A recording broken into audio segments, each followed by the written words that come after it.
What's up, Mod Squad? Welcome back to another episode of Monsters of the Gridiron with, of course, Will Wright as always, and we have special guest, my guy, Glynn Morgan, NBC Sports. Glynn, go ahead and say hi to everybody, introduce yourself, and as always, it's an honor to talk to you. I don't appreciate that. Again, honors all mine. Appreciate, like I said before, anytime anybody wants to hear me talk, because that doesn't always happen at home, I'm down for it. But yeah, Glynn Morgan, as you said, NBC Sports Chicago draft analyst, lifelong Chicago fan. You can hit me up at Real Glynn Morgan, at True Glynn Morgan. Also, Easy Smoking the GM podcast. Catch me on Football Night in Chicago from time to time. Also on the Center podcast whenever they deem it, and whenever you guys, from yourself, Will, and everybody else that allows them to be on, just having these platforms to talk Bears football. It's awesome. Sports in general, but Bears football in particular.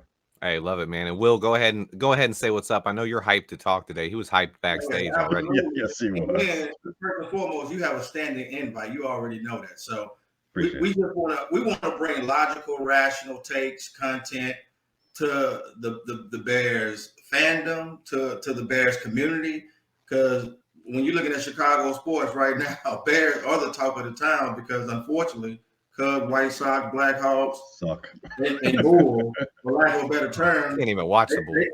they perform at a level that's not even bearable to watch. That hence the reason why I haven't watched much of it this year because of that fact. So it's exciting time. We got the combine this week. I'm flying out to go up there and assess a lot of the talent that hopefully that we'll have in Lake Forest this upcoming season. And brother, like I'm just excited and pumped right now because I think we're in a great time to really start to build something formidable and sustainable. And we haven't seen this since the 80s. Right. That's what I'm talking about. And hey, you guys might have seen that. I was just a little baby back then, so I missed it. I've wanted something like this my whole life. It's time to be excited to be a Bears fan, and I think right now there's never been a more exciting time. No matter what direction Ryan Poles takes with this offseason, what he does in the draft, unless let's knock on wood, he did something completely stupid and just blew it. But I think no matter what, the future is so bright that there's no reason for fans to be divided right now. You can want a different quarterback or want to go a different direction and still be in agreement that the future of this team's bright. And I'm excited about it. What are you most excited about this offseason? For me personally, it's the opportunity to just amass talent, and that there are different ways to go about doing it. There's a way that I would like to do it where you can get a lot, but even if it's a more conservative approach, it gives you by you, the Bear fan and the Bears in general, an opportunity to kind of create a better narrative for this organization. It's been one that every time you talk to a Bears fan, the cynicism drips. It's like, oh, they're gonna mess it up somehow. They're gonna find some way to do it. They're gonna mess it up. It's what the Bears normally do. This is an opportunity now to change that narrative, and having 2 picks in the top 10 gives you an opportunity to do it like no other that we've seen in Chicago Bear history, really, at least not in modern history. So I'm excited about the possibilities, but I'm also have some trepidation as to the reality when it does happen. That's the Bear. That's what I'm talking about. That's the Bear cynicism that's there. You can't even be completely hopeful when you're hopeful. So I'm excited about this chance that we have, and by we, the Bears overall, to do something monumental. Yeah, 100%. I think Will's excited too. He every time I talk to him, he gets so hyped up. Ain't that right, Will?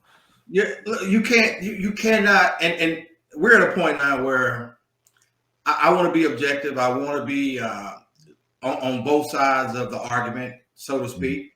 Mm-hmm. Hypotheticals, theoreticals of if we maintain with status quo and that's staying with the current quarterback, or let's say we go to the other side and say we bring in a Caleb Williams or a Jaden Daniels or a Drake May. I'm open to those discussions, but it has to make sense and not, like you stated earlier, it shouldn't be a civil war. This is not the Avengers. This is not us going against Thanos. Like, we're part of the same fan base and we want the same results. So, like, I love being a part of logical conversation where we can look at everything from the macro level and come down and put all the cards on the table, because we're all are Bear fans, so we want what's best for the organization. Yeah, that makes you bring up a great point there and kind of leads into what I wanted to talk about next or reminded me of this subject. Glenn, I want your take. There's a lot of talk. This is the NFL Combine is this week. We Mhm. don't get to the actual workouts until Thursday, but Right. we already have reports. Caleb Williams isn't going to throw. Jaden Daniels isn't going to throw. It Mhm. looks like Malik Neighbors and Marvin Harrison Jr. are both going to skip workouts. And I Right. don't believe Drake May is going to throw either.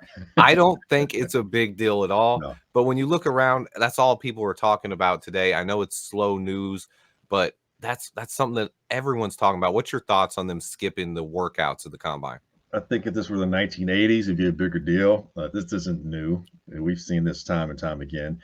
I think for these guys, especially the top three, arguably the top three quarterbacks from Caleb May to Daniels, that throwing at the combine with two guys that you don't normally throw to, you could have a misstep that could be just enough to make somebody think differently about you.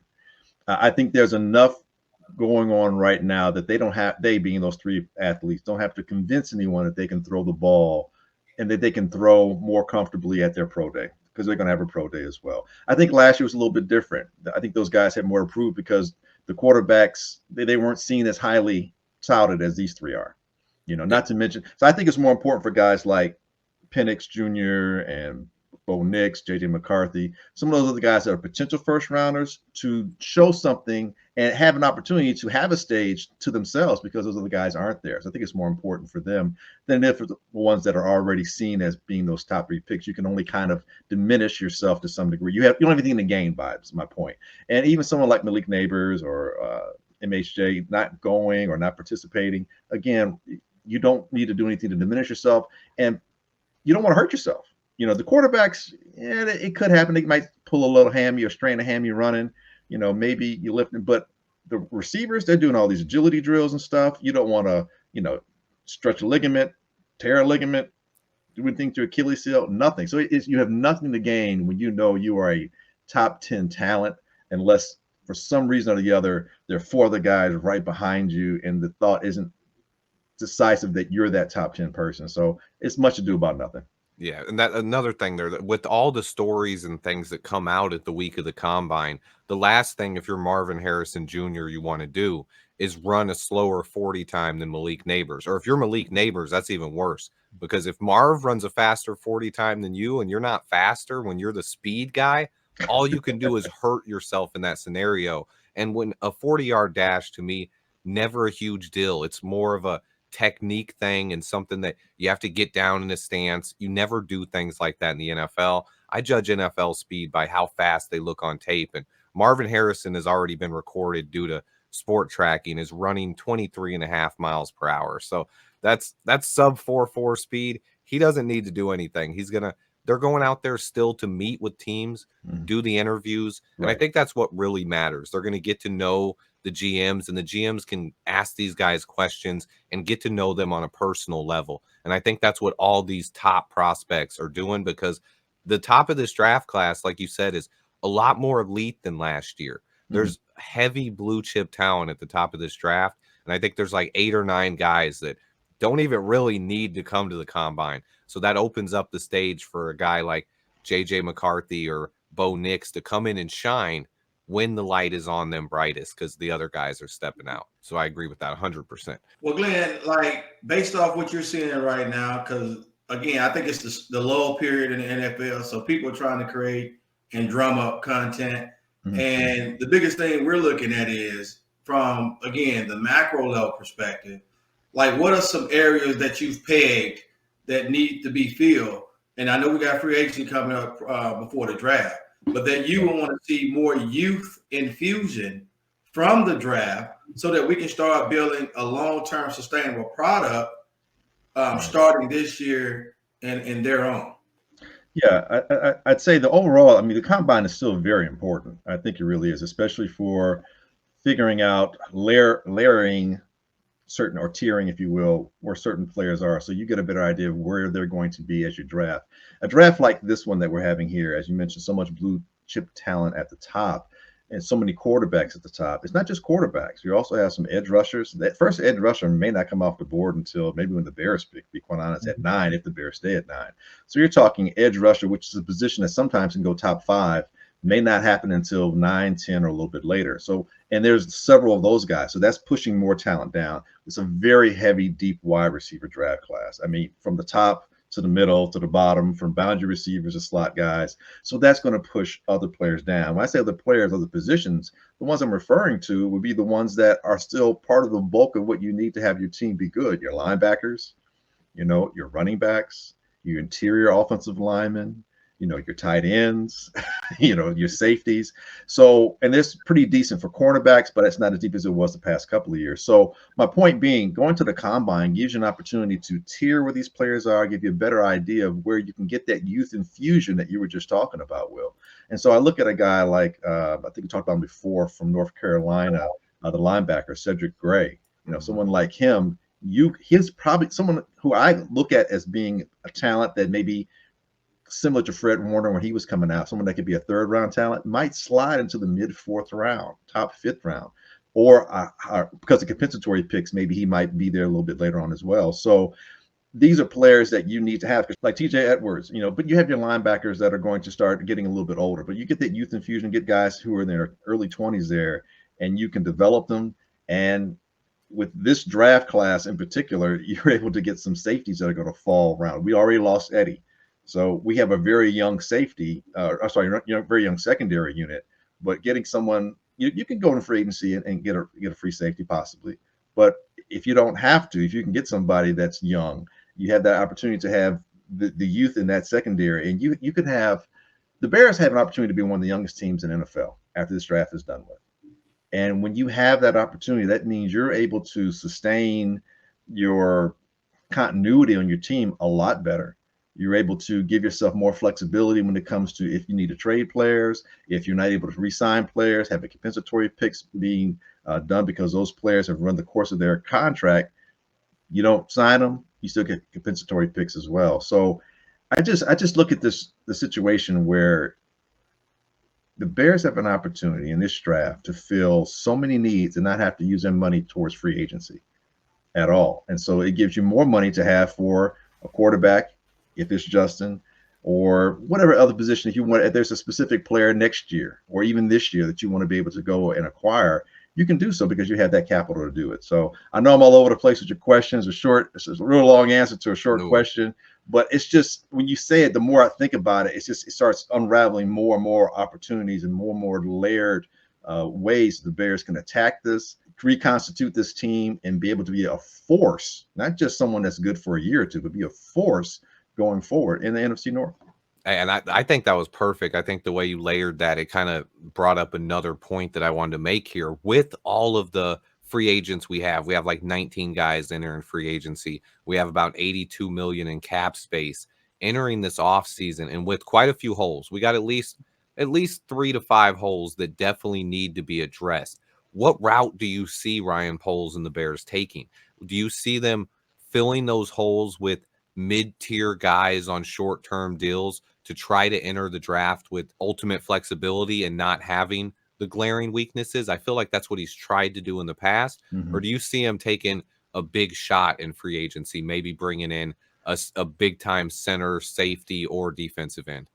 If there's a big-time shot, I think it might be in the secondary safety position, because you don't really need much help in terms of a lot of help. And when I say much, I mean in terms of number of people in the secondary, because it's pretty much set. So having a veteran safety guy come in there, free safety, who can kind of have that mentorship, leadership, someone who can assimilate as a pro's pro, I can see you spending money there. And even spending money there isn't like you're spending the same kind of money you would on a wide receiver or a quarterback or an edge rusher. But for every other position, I see the free agency being utilized as more of a supportive role. What do I mean by that? So take center, for example. We know that's a huge deficit, big donut hole for the Bears offense, correct? Okay, so with that going forward, let's say the Bears retain Caleb, or not retain Caleb, excuse me, they draft Caleb. They don't retain Fields. They go ahead and move on from Fields, and they take Caleb Williams. Well, you don't want a rookie center and a rookie quarterback at the helm of your offense. You don't. You're going to have a lot of problems. Not only that, but it's a new offense for everybody. So someone like Evan Brown coming out of Seattle makes a lot of sense to me, because he's been in Shane Waldron's system for the last 2 years. And whether it's Caleb or even if it's Justin, because everyone, we focus so much on the quarterback. Understood. I get it. The most important position in all team sports. But the quarterback's not the only person learning the offense. The rest of the team has to learn the offense too.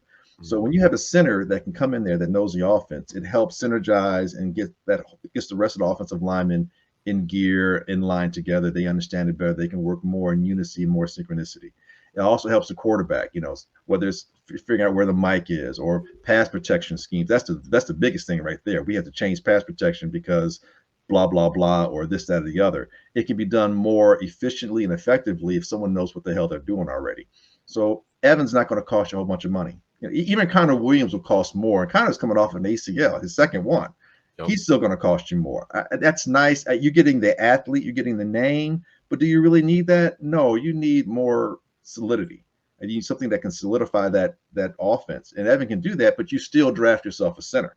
You still go after one of those three centers if you have an opportunity to, that we've talked about, whether it's Jackson Powers Johnson, whether it's Cedric Van Pran or Zach Frazier. You go after, you cite one of those three and you get them, But by the same token, you had that supportive role. So the guy comes in, he learns from the mentor. And, whether it's this year or next year, here's the other thing too. When you do that, whether or not the rookie center you have takes over midseason or takes over next year, or whether or not he's not able to, you still have that swing interior offensive lineman available for you as well.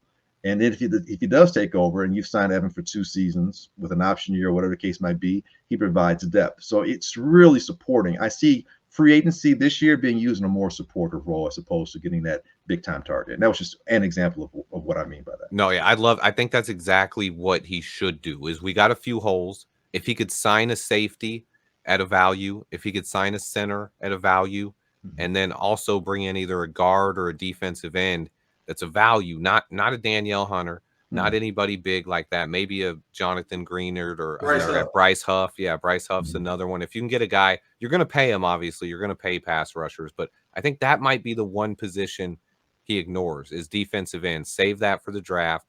Sign a safety, sign a center, sign a wide receiver, and then go into the draft pretty open other than needing a pass rusher early.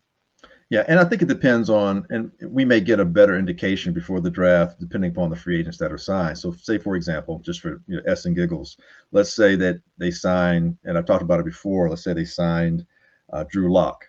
If you sign Drew Lock, you're telling me you're moving on from Justin, you're probably going to draft Caleb. Because Drew Lock and or the center is another person who knows the offense, helps everyone else acclimate to the offense a lot more quickly, and someone that you don't have to put as much pressure, someone that can take the pressure off of Caleb coming in. Because let's keep it real. If Caleb is a person that becomes the Bears' choice going forward, there's pressure on him to win immediately. It's not like how CJ had it, where it's like we don't expect much from Houston. Oh wow, look at Houston, what a great season.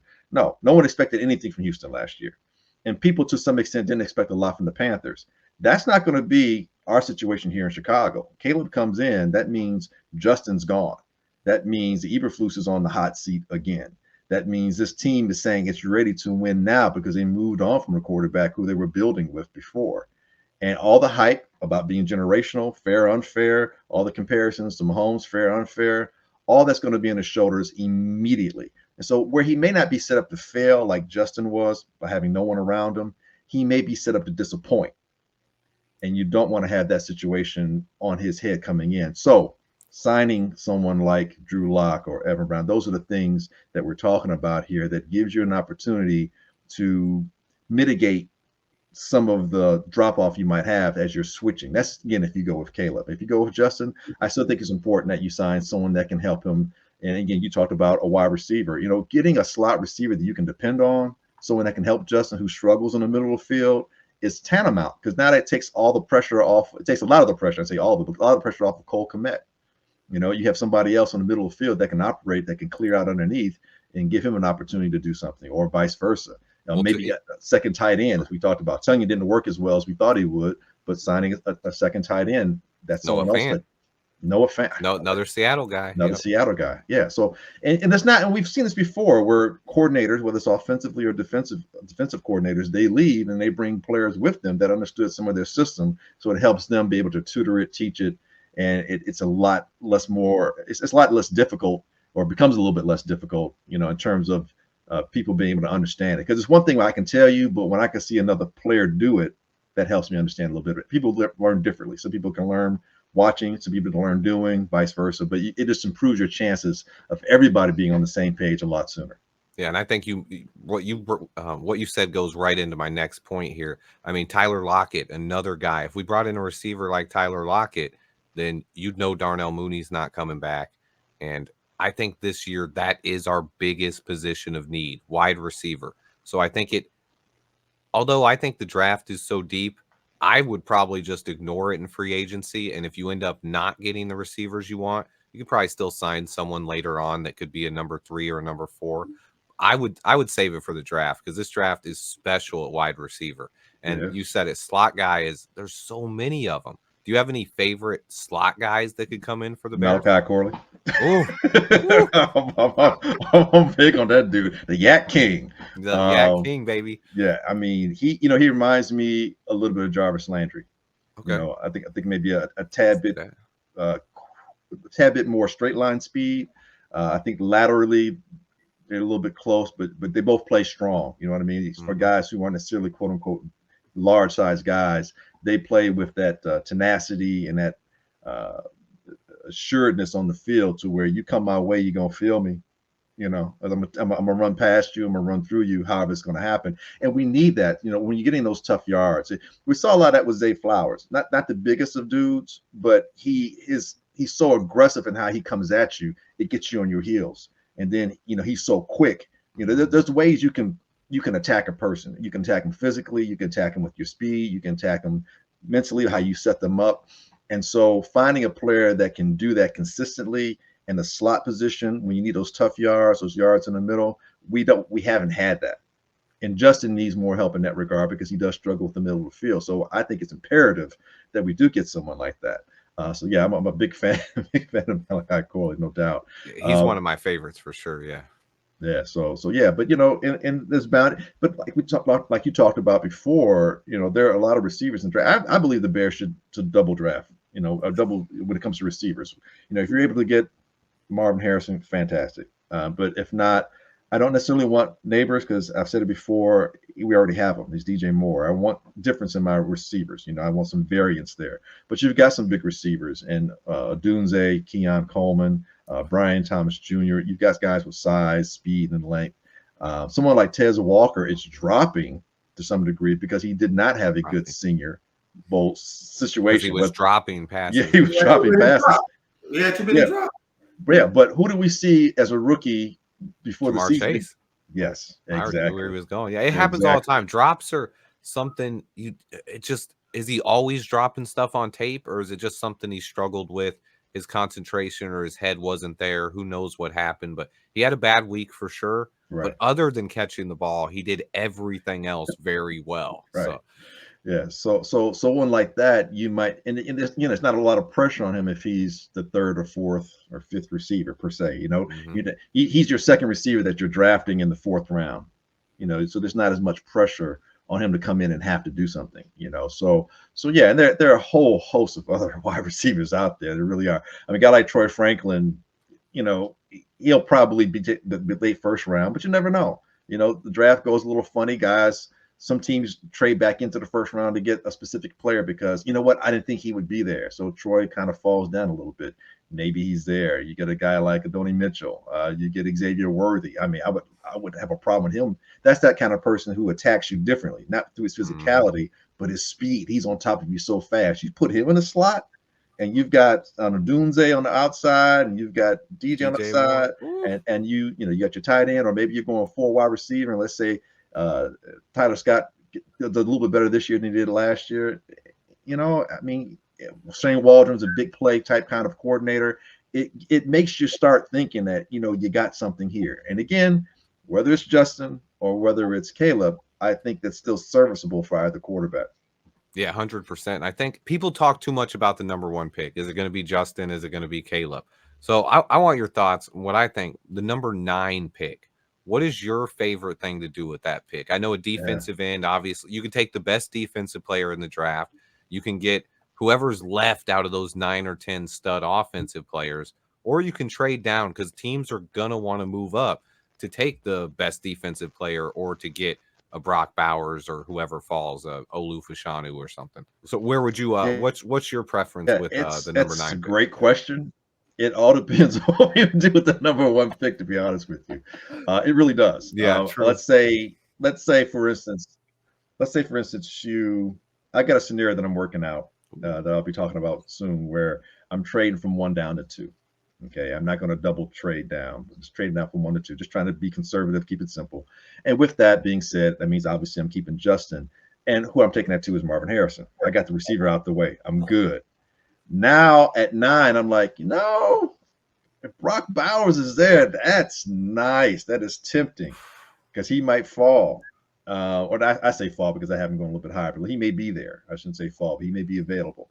If he's gone, or even if he's there, I could also be like, I don't necessarily need another wide receiver, but I can take the edge rusher that I want off the board because there probably hasn't been one to go before me yet. Maybe the Falcons might take an edge rusher. It's possible if they don't trade up to try and get a quarterback. But I have my pick at that. Or I could trade down. And I actually want to trade down at 9, especially if I get Marvin Harrison.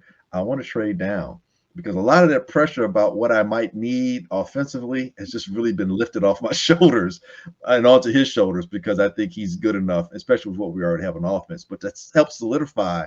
I'm trying to target a way and find a way I can move back just enough to make it make sense, but be ahead of other teams and take a certain Remington Award winner out of Oregon. Ooh. And that's my dream, man. Those are my 2 favorite players in the draft. I'm with you, man. I'm with you. And if I trade back and I'm able to do that, but I also acquire, say, a late 2nd round pick or early 3rd round pick, now I can get my 2nd wide receiver if I want, or I can get a swing tackle if I want, swing lineman if I want. I can maybe take the first safety off the board. It gives me so many opportunities now because I've got that flexibility. And I'm putting myself in position to where I can maybe make the board pivot more what I want. I'm not reacting to what everyone else is doing. I'm being more of a person who's causing people to have to react around me, pretty much like what Houston did last year. Houston caused a lot of people to react around him. Detroit had people off balance, and it worked for both teams. And the Bears did their thing, but people weren't reacting to the Bears as much. The Bears were kind of maneuvering themselves, but people reacted to what Houston did. People reacted to what Detroit did. And we're in a situation now where we can affect the board through the first 3 rounds decidedly. And so I would move back with the 9th pick. Overall, I guess to answer your question, I would move back with the 9th pick, but it really does depend on what happens with the first pick. Yeah, I think either way, I think if you trade down to number 2, I think you're not going to get an extreme haul from Washington. So I think the value at number 9, considering where the blue chip talent is in this draft, how you can one of those there's 9 offensive players that are at the top of most people's boards. So one of those guys are going to be there at least. Yeah. Or they'll have a choice at the best defensive player in the draft. So I think it's a value. It's like a pivot point of the draft there that the Bears also control. That, hey, you're a team in the teens. If you want the best defensive player in the draft, or you want to get a Brock Bowers or a Olu Fashanu or something like that, come up in here. And that is same if you stay and take Caleb Williams.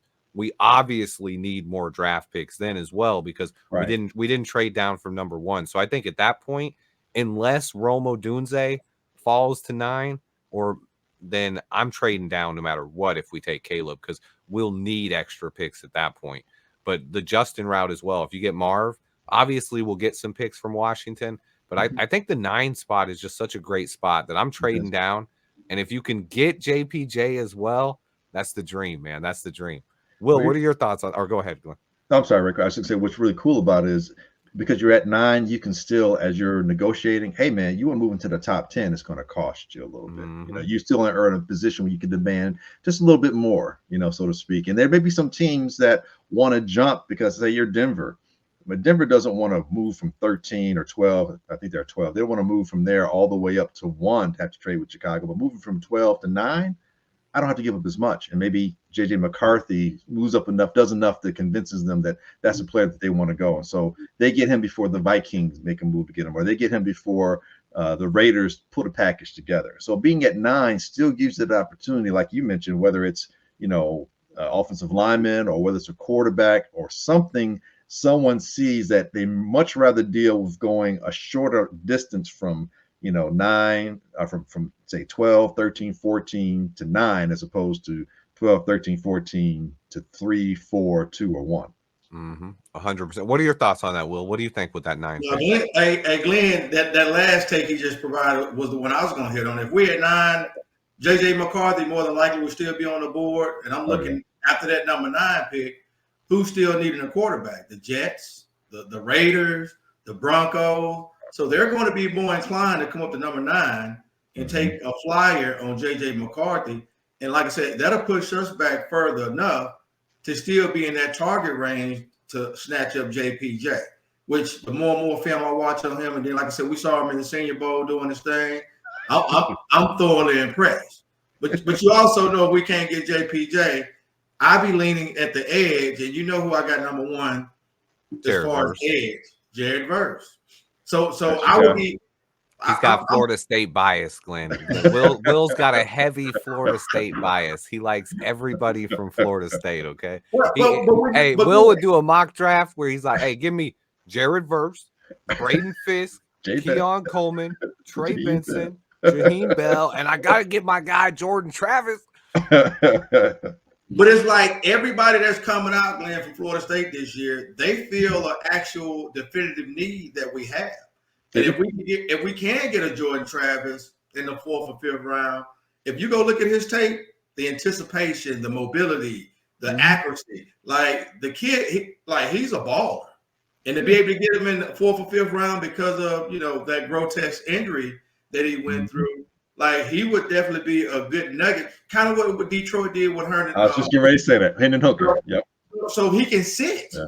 Like we have and then Jaheim Bell, a great H-back, would be a perfect role if we can't get a Noah Fant. Even if we get a Noah Fant to still select that type of talent, a Braden Fisk would be great at the 3 technique because he has a motor that's relentless. So we go get a Bryce Huff, and then because one thing I like about what Eric Washington did, and I followed Eric Washington since he was there the first time with Lovie Smith, like that front 4 has always gotten pressure, but we had the Mark Andersons. We had, you know, the surplus of pass rushers. So I do see us probably via draft, probably free agency, getting a Huff or a Grenard. Because I just asked Swift about Jonathan Brennan from Houston Texans the other day. That guy had 12.5 sacks. So quietly. If you get quietly, I would rather go that tier to still have flexibility to get another edge in the draft, young, where, okay, we can start to infuse these guys on these, if they're in the first round, 4-year contracts with a 5th-year option. But, man, the draft, like, it's imperative that we trade back. Me first and 9th pick because, and Swift can tell you, it was eye-opening to go to both of these bowls. The talent that you're going to be able to get in the 3rd and 4th and 5th round, it's going to be a miss, not only for immediate talent to come and play, but we got to think about special teams too. So all of that is right there at our fingertips. And if we infuse this talent into the Chicago Bears and with the proper coaching that Justin will now receive with Shane Waldron, with Kerry Joseph, with Brian, like you got talent in place to finally give Justin the development he needs, or if we play in devil's advocate, if it's Caleb, because now, like me and Swift said, we're all about having objective conversation. You know what I'm saying? Versus throwing gas on the fire and blowing it up. Or if you don't support Caleb, well, we're not gonna talk. Like it's right. Like we're trying to be more logical and rational with this thing. And if people were actually football fans and thought from a corporate perspective of how to actually build something that's going to be long-term sustainable and giving you a return on investment, you would definitely say, I would want to trade that pick and give Justin the proper resources. Interior offensive line. It's so many linemen that we can draft. Young, the Christian Mahoganies, Zach Frazier, Cedric Van Prunt out of Georgia. These guys centers, but they could play interior guard as well. Right. What's the number one thing that killed us last year? The interior, man. The interior. Lucas Patrick was a turnstile. Cody Whitehair was a turnstile. Feeney, we got him late in the year. You know, he was just he wasn't as effective. No, not at all. And then Nate Davis, he had the issues. Bad year, yeah. He just had a bad year. So Health we had issues with 7. correct. So we got 4 positions on the interior that we need to draft or get via free agency. Once we solidify that up, and me and Swift have looked at, because now I'm not bringing in the shiny toys, the Barber Harrison Jr., the Roma Dunze. If the quarterback, whoever it is on his back, it don't even matter. Right. It doesn't matter. So now we have to realistically look at the trenches, because everybody that gets in, the Kansas City Chiefs, they got 15. But if 15 isn't upright, then guess what? Then he wouldn't have the success that he's having. Brock Purdy, think of the trenches. If he doesn't have Trent Williams and those studs he got across the line, along with those skill set players, like, they wouldn't be getting back and forth to the championship game every year. So now my focus, being a skill set guy back in the day, but now my focus is, you know what? These trenches are more important, because when you look at Jordan Love, those receivers he was throwing, the Bo Melton, Dontavian Wicks, like, those guys came in after Christian Watson and Romeo Dobbs got hurt, and the circus kept on going. Right. Because their line was solidified. So it's all about the trenches this year for us. That's where and I'm talking about on both sides, because I think we can get a lot of value, and we probably need to draft or get 3 wide receivers, to be honest, because when the last time our receiver, other than DJ Moore, caught a touchdown was week 2 against Tampa Bay, Chase Claypool, to me, that's asinine. That's horrible. That's not good. I know they want to put it on Tyke Tolbert and say he did a poor job of developing. And when you look at the wide receivers that we had, it's like, well, you know, those guys didn't develop the way they need to. But at the end of the day, what did they do in the offseason as well? And what did Luke Getsy, what did he do to make sure that they were properly in the right formations and things to get? Well, I'm not gonna say it to you. Yeah, that's a whole different. That's a whole different conversation right there. A whole different conversation. But like, if we solidify these trenches, Glenn, personally, because we're gonna have the opportunity to get a lot of talent in the third. Xavier Legas, Malachi, like, if we get these picks the way it's gonna fall, I'm like, there's no reason why we can't get back to 84, 85, 86, 87, 88. You know what I'm saying? Every year we were in the playoffs, in the NFC Championship game, and we got a last place schedule this year. So I'm like, we had one last year that we should have won 10 games, but like you said, because of poor coaching and poor skill set play, that we got 7 and 10, and we back at it again, and it's way bigger than just a quarterback. Right. True, man. We got to build a better roster overall. I think that's something Ryan Poles has been trying to accomplish the last couple of years, starting from the bottom, tearing the roster down. We're finally heading in that path, and things look good. There's not as many holes as there was last year. You can't look at the roster last year versus what we have going into this year before we even get to free agency, and it's a lot of improvements already.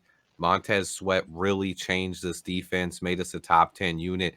DJ Moore was a real legitimate weapon, but he was the only one we have. So we need more weapons too. I think the trenches are always important, but we need more weapons on offense as well. I think that's my key to this offseason. Do you have any more thoughts on that, Glynn? No, just echoing everything you guys are saying. I think the other thing that I found interesting was the composition of the coaching staff. And some people might say I'm being cynical, but when I looked at it, I said, oh, I see a lot of compensatory picks. I see a lot of compensatory picks on this coaching staff. And that, to me, is another NFL way of currency that no one really talks a lot about. It's just the undersaid, underspoken about. You hear about it, no one really quite understands it for the most part. They figure, okay, just factor it in and tell me you got to pick. But you saw what the 49ers did last year. I believe before they got their compensatory picks awarded to them, they had about maybe 4 or 5 draft picks, and they wound up with close to, I think, 11 by the time they drafted last year. And the majority of those were because of Mike McDonald, his kicked in, and like the last vestiges of Saleh. And And the now, defensive coordinator as well is coming this year. Yeah, right, and now DeMeco Ryans. Now DeMeco Ryans is coming in right. here. Right, so they'll have one more of McDonald's, DeMeco Ryans, and then that's just the coaching staff, and there's and I think they get one from McGlinchey as well, losing him last year. They'll probably get one Right. from losing Chase Young this year. It's how they operate. It's an organizational, the way they structure and the way they do things. And the Bears have never done that. We don't get compensation picks because we overspend in free agency every year, and that kills you. We'll get one every once in a while.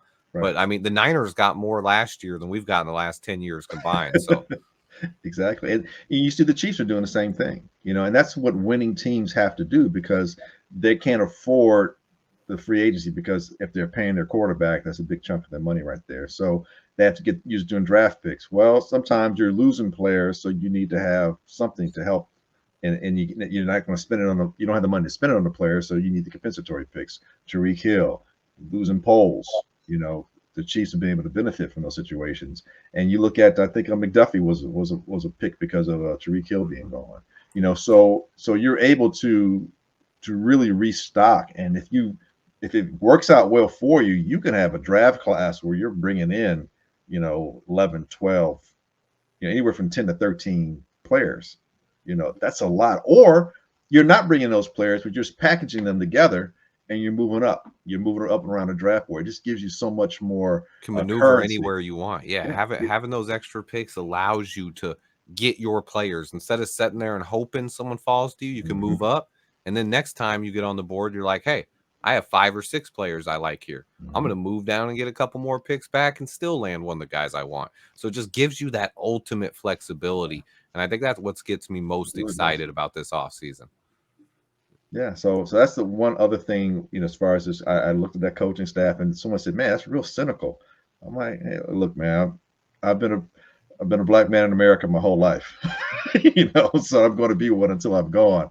And what I mean by that is that, hey, there are certain realities that you contend with, and there's a certain amount of cynicism that's born in your day-to-day reality.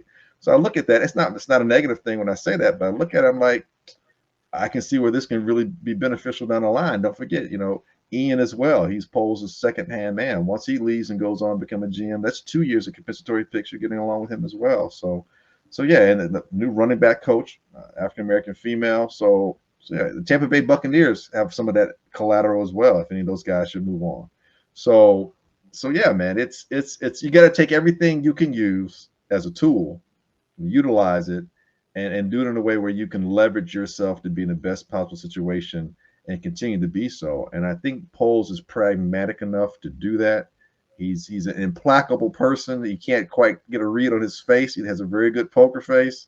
So I'm just hoping that he continues to do what he has been doing and keep things close to the vest, not give anything away, and then make the move that's going to benefit the Bears, not what the pundits think should benefit the Bears, not what people like Chris Canty think the Bears should and shouldn't do, but people who actually care about the organization and care about the fortunes of it going forward. Yeah, 100%, man. It's exciting. It's just an exciting time to be a Bears fan. As always, Glynn, it's a pleasure talking to you. Will, do you got any final thoughts for Glynn? The biggest thing, like Glynn said, is stay the course and not be worried about what, like you said, the national pundits are saying, or even a lot of the local media. Because what I've come to learn, especially in this industry, like everybody has agendas, and if the agenda you're trying to employ doesn't meet the agenda that you currently have to increase ratings and increase your revenue and things of that magnitude, because it doesn't align, then realistically, these people aren't really looking for the best interest of the team, because now you got the opportunity of a lifetime to build something so long-term sustaining, where in a very weak NFC, like we could be a key player right behind the 49ers, because we saw how quickly the Eagles fell. We saw how quickly the Cowboys fell. We saw how quick, when you start seeing Detroit, okay, they're on the come up, but we manhandled Detroit 56 out of the 60 minutes we played them this past year. Yeah. So we're right there on the cusp of taking the NFC North. Like if with the proper coaching and the proper, like you said earlier, Swift, as far as with skill set players, because we like when you really look at it this past year, other than DJ Moore and Cole Kmet, like the offense really wasn't scary, other than even with Justin. So he can't be a force multiplier if you don't have the assets to be a force multiplier with. Because when the defense takes away DJ Moore, then what else do you have? And it baffles me that people really can't understand and see that. But what I've come to understand and realize, they're not trying to, because it doesn't fit their agenda. Well, Glenn, it was a pleasure having you on, man. You're, like Will said earlier, standing invite. Anytime you want to come on with us, just send me or Will a message, man, and you're welcome. Cool. Thank you, guys. Appreciate that, man. For certain. Thank you for having me. Appreciate it.